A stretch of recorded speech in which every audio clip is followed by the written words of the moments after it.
कि शाह महमूद कुरैशी और 5-6 लोगों को इनकी बड़ी गर्मी चढ़ी हुई है कि शाह महमूद कुरैशी और 5-6 लोगों को इनकी बड़ी गर्मी चढ़ी हुई है। मैं हूं फैसल तारिड़। आज 4 अक्टूबर है और आज दिन है मंगल का। इस वीडियो के अंदर हमने बात करनी है कि किस तरह से अब से कुछ देर पहले यहाँ पंजाब हाउस के अंदर एक अहम तरीन प्रेस कॉन्फ्रेंस की गई है और ये प्रेस कॉन्फ्रेंस इस इम्पोर्टेड हुकूमत पर कितनी भारी पड़ने जा रही है और ऑडियो लीक करने वाला जो हैकर है वो भी किस तरह से अपने मकसद में कामयाब होता हुआ नजर आ रहा है और सदर पाकिस्तान किस तरह से अब एक्शन लेने जा रहे हैं इस इम्पोर्टेड हुकूमत के खिलाफ। तो यहाँ पर आज शीरी मजारी, असद उमर, फारूक हबीब, अली मोहम्मद खान की जानब से प्रेस कॉन्फ्रेंस की गई है और ये पंजाब हाउस भी आप साथ साथ देख रहे हैं।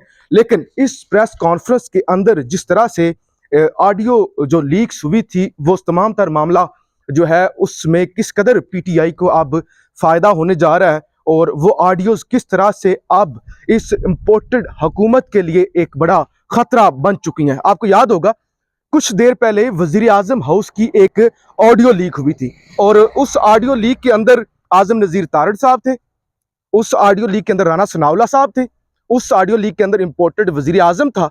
जो ये गुफ्तगू कर रहे थे, जो जो जो ये साजिश बना रहे थे, प्लान बना रहे थे कि फलां डेट को 30 लोगों ने पेश होना है, उसमें से हम 5-6 इस्तीफे कबूल कर लेते हैं। और फिर कहा गया कि अच्छा स्पीकर ये जो इख्तियारात है ना, ये जो जिम्मेदारियां हैं ये राना सनाउल्लाह साहब को दे देते हैं। राना सनाउल्लाह कौन? वो जो वजीर दाखिला है।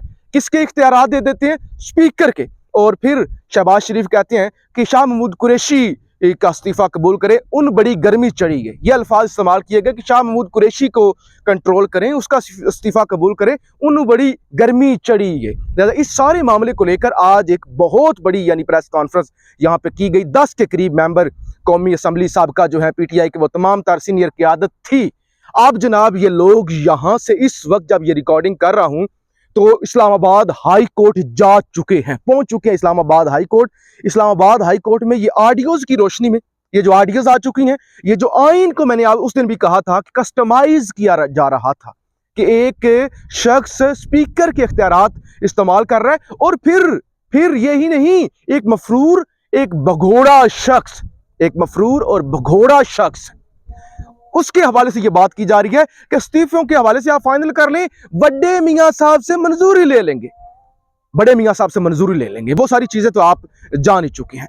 तो लिहाजा अब ये तमाम पीटीआई की क़यादत यहां से निकलकर इस्लामाबाद हाई कोर्ट जा चुकी है, जहां पर ये मुतालबा कर रहे हैं कि हमने असम्बली के अंदर खड़े होकर 123 लोगों ने इस्तीफा दिया था और हमारे 123 के 23 इस्तीफे फौरी तौर पर कबूल किए जाएं और इन ऑडियो लीक्स की रोशनी में ये राना सनाउल्लाह को भी जो है ना वो अंजाम तक पहुंचाया जाए। ये तमाम तर मामलात बड़े अहम हो चुके हैं। और दूसरे नंबर पे जनाब लॉन्ग मार्च के हवाले से भी बहुत सारी चीज़ें डिस्कस की गई हैं कि बहुत जल्द सब कुछ डिसाइड हो चुका है, किसी वक्त भी लॉन्ग मार्च का ऐलान हो जाएगा। अभी आपसे कुछ देर पहले यहाँ पे फारूक हबीब साहब थे, उनका वीडियो क्लिप भी इस वीडियो में आप देखेंगे।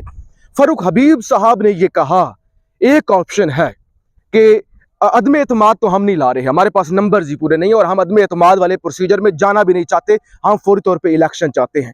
अब एक चीज वो कहते हैं जिस पर हम गौर कर रहे हैं, वो ये है कि सदर पाकिस्तान इस इम्पोर्टेड वजीर आजम से कहें कि एतमाद का वोट लो, एतमाद का वोट लो, और इनके पास वो नंबर नहीं होंगे। MQM भी नाराज है और जिस तरह से आपको पता है 2 दिन पहले वो बल्कि MQM के मिनिस्टर जो IT के मिनिस्टर हैं अमीनुल हक, उसकी इंसल्ट जिस तरह से वजीर आजम ने की कि ये क्या डैशबोर्ड है, ये डैशबोर्ड है, इसका मैं नहीं इफ्तिताह करता। और अमीनुल हक ने कहा कि नहीं सर आप कर लें, सर हम कर लें, हम इसको बाद में चेंज कर लेंगे। तो ये जिस तरह से ये इत्तेहादियों की बेइज्जती कर रहे हैं, उनके मुतालबात मान नहीं रहे, उनको ले तो आए कुछ लोग मुक्तदर हल्के भी साथ मिला मिलू के ले आए, लेकिन अब वो इस हुकूमत को छोड़ने के लिए तैयार हो चुके हैं। आज बड़ा अहम एक दोस्त ने सवाल किया, एक रिपोर्टर ने, कि सर आपने इलेक्शन आप न्यूट्रल से मांग रहे हैं, ताकतवर हल्कों से मांग रहे हैं, या आप इस हुकूमत से मांग रहे हैं? और फिर शीरी मजारी ने भी कहा कि वो तमाम लोग जो इस साजिश में मुलव्वस थे, और जाहिर है इस मुल्क में एस्टैब्लिशमेंट ही मेन स्टेक होल्डर है, मेन ताकत है,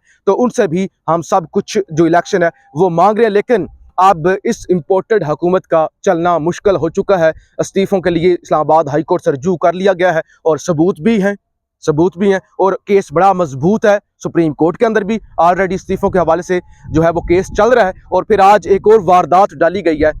आर्टिकल 62(1)(f) और आर्टिकल 62(63), यानी वो आर्टिकल जिस पर अगर आप पूरा नहीं उतरते तो आप ताहयात नायल हो जाते हैं। ताहयात नायली ख़त्म करने के लिए पार्लियामेंट में और सेनेट में एक मसवदा, एक बिल पेश कर दिया गया है नवाज शरीफ को वापस लाने के लिए, और वापस ही नहीं उसकी ताहयात नायली ख़त्म करवाने के लिए भी इस इम्पोर्टेड हुकूमत, यानी अब वही रह गया था ना, मरियम नवाज को भी बरी भी हो गई, पासपोर्ट भी मिल गया, इसहाक डार भी आ गया, अब रह गया था मफरूर भगोड़ा। अब भगोड़े की भी ताहयात नायली खत्म करने के लिए पार्लियामेंट में कानून साजी का जो है वो तरीकाकार शुरू हो चुका है। और आज कुछ रिमार्क्स थे जस्टिस उमर अता बंदियाल साहब के भी कि ये कानून जो है वो बड़ा अजीब है, ताहयात नायली वाला फैसल वाडा के केस में। और एक बड़ी खतरनाक बात की गई, उन्होंने कहा कि आज चीफ जस्टिस ने कहा कि गलत बयाने हल्फी पर नायल करना, गलत बयाने हल्फी पर सजा देना, इसका इख्तियार इलेक्शन कमीशन के पास है। लिहाजा इमरान खान का वो जो बयाने हल्फी या सर्टिफिकेट आप कह लें तोशा खाना के फॉरेन फंडिंग के हवाले से वो भी मौजूद है। तो आज चीफ जस्टिस उमर अता बंदियाल ने भी कह दिया कि गलत बयाने हल्फी पर इख्तियार है इलेक्शन कमीशन को। तो ये सारी चीजें अगर मिलाएं तो मामलात बड़े दिलचस्प होते जा रहे हैं। लेकिन पीटीआई ने तैयारी कर ली है, लॉन्ग मार्च की तैयारी कर ली है, किसी वक्त भी लॉन्ग मार्च का ऐलान हो सकता है। लेकिन अब इम्पोर्टेड हुकूमत को ना तो सदर छोड़ेंगे ना खान छोड़ेंगे, लॉन्ग मार्च वाला रास्ता वो भी अपनाया जा रहा है, एहतजाज वाला भी अपनाया जा रहा है, जेल भरो तहरीक वाला भी रास्ता जो है वो भी अपनाया जा रहा है, कानूनी जंग भी लड़ी जा रही है, इस्तीफे कलेक्टिव इस्तीफों की मंजूरी उस हवाले से भी रिज्यू कर लिया गया है। वक्त आने पे पंजाब असम्बली और केपी के असम्बली भी तहलील की जा सकती है, यानी दमादम मस्त कलंदर शुरू हो गया है। और क्या कहा है अपने आपके फरूख हबीब साहब ने, वो भी इस वीडियो में देख के मुझे इजाजत दीजिए। पाकिस्तान जिंदा। बात यह है, इलेक्शन कमीशन को साथ मिला हुआ है, इसमें किसी किस्म का कोई शक ही नहीं है। लेकिन हमने 17 जुलाई को भी हमने क्या सियासी जमातों को शिकस्त दी थी, सारे माफिया को जो इनके साथ मिला हुआ उसको शिकस्त हुई थी। तो फिर भी मैं ये समझता हूँ कि हमारा तमाम तर जो फोकस है वो अवामी तहरीक के ऊपर है, और जो हम लॉन्ग मार्च की तैयारियां कर रहे हैं उसके ऊपर है। और मैं ये समझता हूँ कि ज़िमनी इंतखाबात के अंदर भी ये लोग आपको कहीं दाएं बाएं नजर नहीं आएंगे जिस तरह का आवाम का इस टाइम। मौजूदा चीफ इलेक्शन कमिश्नर की जेरे ये निगरानी जो इलेक्शन होगा, आम इंतखाबात हैं या ज़िमनी इंतखाब, वो एक्सेप्टेबल है? देखें, वो तो तमाम तहफ़्फ़ुज़ात तो हमारे उसी जगह के ऊपर बरकरार है, ये मैं आपको बता रहा हूँ। उसका पहला अमल आप देख चुके हैं, ये 25 सितंबर को इंतखाबात होने थे। 25 सितंबर पे जो सैलाब का बहाना बना के इंतखाबात की तारीख आगे बढ़ाई गई है, वो किस वजह से बढ़ाई गई है? उसके ऊपर बहुत सारे सवालात जो हैं वो उठते हैं जिनके जवाब उन्होंने अभी तक नहीं दिए। फरक साहब, आखिरी सवाल, जो स्पीकर आज तक रहे हैं इस पार्लियामेंट में, कौमी असम्बली में, आज तक क्या वो गैर जानबदार रहे हैं? जैसे आपके भी एक स्पीकर थे उससे देखें बुनियादी तौर के ऊपर जो स्पीकर है, स्पीकर का जो ऑफिस है, उस ऑफिस ने फिर तमाम पार्टियों से बालाए ताक होकर गैर जानिबदारी से फैसले करने, और स्पीकर जो है वो हाउस को चलाता है, पूरा हाउस का एक रूल्स भी है और उसका एक पूरा बिजनेस का प्रोसीजर्स भी है, उसको फॉलो करना है। इस्तीफों की मंजूरी के हवाले से भी एक पूरा कानून के अंदर एक तरीक़ाकार बताया हुआ है, क्या वो तरीक़ाकार फॉलो हुआ है? कतन फॉलो नहीं हुआ। और जो इस्तीफे कासिम सूरी मंजूर करके चले गए अपने दस्तखतों के साथ आके उन्होंने मंजूर किए, उसको कैसे ये जो मौजूदा पीडीएम के सिलेक्टेड जो स्पीकर हैं अनडू कर सकते हैं? पहला तो यही काम उनका गैर कानूनी है। और मैं ये फिर आपको बताना चाहता हूँ कि इस ऑडियो के बाद जिसमें अय्याज सादिक कह रहे हैं कि टास्क राना सना को दे दिया जाए, और शहबाज शरीफ कह रहे हैं कि शाह महमूद कुरैशी और 5-6 लोगों को इनकी बड़ी गर्मी चढ़ी हुई है और इसको देर ना करें, इसको फौरी मंजूर करवाएं, और जो तारीख वो देते हैं उसी तारीख को इलेक्शन कमीशन वो इस्तीफे मंजूर कर देते हैं। 9 अप्रैल को असद कैसर क्या गैर जानबदार थे जो सुबह 10 बजे इजलास बुलाया गया, रात 12 बजे जाके? देखें, ये तो इजलास बुलाना और इजलास को किस तरह चलाना, ये तो टोटल इस्तेकाक स्पीकर का है। इसमें कोई ऐसा काम होता जिसमें उन्होंने अदालत की हुक्मतुली की होती तो फिर आपका ये सवाल जो है वो हक बजाने वाला। अच्छा जी, जेल पर तहरीक चला रहे हैं कि या लॉन्ग मार्च का ऐलान कर रहे हैं? देखें, बात ये है कि जेल भरो तहरीक हो या लॉन्ग मार्च हो, ये तमाम हमारी हिकमत अमली है मुल्क के अंदर फौरी इंतखाबात के लिए। इसमें जो पार्टी फैसला करेगी उस तरफ जाएंगे।